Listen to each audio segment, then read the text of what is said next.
ఈరోజు సమాజం తలదించుకునే విధంగా మన తెలంగాణ రాష్ట్రం నల్గొండ జిల్లా నడిపొట్టున ఒక ప్రైవేట్ స్కూల్ ప్రిన్సిపల్ రూపారెడ్డి గారిని అతి దారుణంగా గంజాయికి బానిసైన 10th క్లాస్ విద్యార్థులు 27 సార్లు కత్తిపోటుతో పొడిచి అతి ఘోరంగా చంపడం జరిగింది.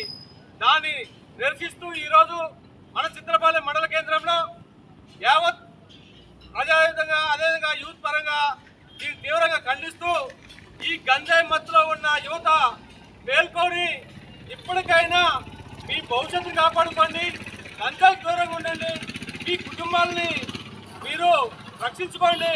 ఇలాంటి క్షణిక ఆవేశాలతో పోయి మీ ప్రాణాలతోని చెలగాటాడుకోమాకండి, ఎదుటి వ్యక్తుల ప్రాణాలతోని మీరు ఆడుకోమాకండి. వారి కుటుంబాలను రోడ్డు పాలు చేస్తున్నారు, మీ కుటుంబాన్ని రోడ్డు పాలు చేస్తున్నారు. కేవలం గంజాయికి బానిసై ఈరోజు అనేక కుటుంబాలు రోడ్డు మీద పడుతున్నాయి.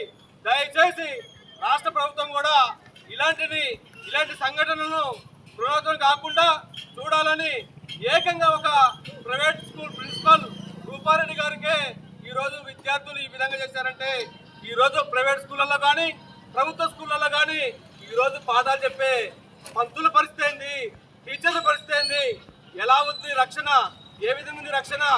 ఈరోజు కనీసం పిల్లగాళ్ళు ఈ విధంగా పాల్పడుతుంటే కౌన్సిలింగ్ చేసే పరిస్థితి లేదు. ఈరోజు ఏ స్కూల్ అయినా కానీ ఏ వ్యవస్థలోనే కానీ ఈరోజు వాడు చిన్న స్థాయిలోనే 12-13 సంవత్సరాలకే వాడు గంజాయికి బానిస అయితే 17 సంవత్సరాలకే వాడి జీవితం ఆగిపోతుంది. ఈరోజు భారతదేశంలో యువత 80% ఈరోజు గంజాయికి బానిస అవుతున్నారు, వారి కుటుంబాలు రోడ్డు పాలవుతున్నాయి. ఇలాంటి ఎప్పుడైనా కానీ మన ఊర్లో కానీ పక్క ఊర్లో కానీ ఎక్కడ జరిగినా కానీ ఎవరు అవపడ్డా కానీ ఖచ్చితంగా నిలదీద్దాం, ఈ గంజాయి వ్యవస్థని రూపుమాపుదాం, ఈ గంజాయి వ్యవస్థని పారదోలుదామని తెలియజేస్తున్నాం. ఈరోజు ఈ రూపారెడ్డి గారికి 1 నిమిషం శ్రద్ధాంజలి కోరుకుంటున్నాం.